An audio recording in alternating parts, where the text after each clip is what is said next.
guys, good morning, good morning. Welcome back to my channel. For today's video, we're going to hold a review new collection lingerie panties. So without further ado, let's begin. So this is my new collection for today. Orange. Oh, orange siya. Uy, very see-through. Tingnan mo naman yan, oh. See-through. At ito lang yung crotch. Look at this. Very tiny. Kaya doon sa mga may almo, hindi pwede ito. Dahil ito lang pong mag-uugnay sa ating body. So, this is a back view. Ang ganda naman. Ang ganda ng style ng lace niya, oh. So, sexy. Kapag sinuot mo ito, napaka-sexy nito. So, tignan natin yung kanyang tahi. Nice naman yung kanyang tahi. Ayan, oh. Ganda, oh.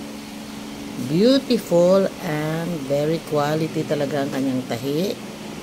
Yan, string po siya. Pati yung body niya string din. Kaya yan, oh. At ito ay free size. Kahit free size po ito, napakalit. Cosa Bella po ang tatak. At tingnan mo naman. Yan yung pagkasinot mo, ganyan po ang itsura niya, no? Wow. Look at this lingerie tong panty. A string body. Oh, tingnan mo. Sa quality po, nice, good. Yung lace niya, very see-through, good din. Maganda naman yung stretchable niya.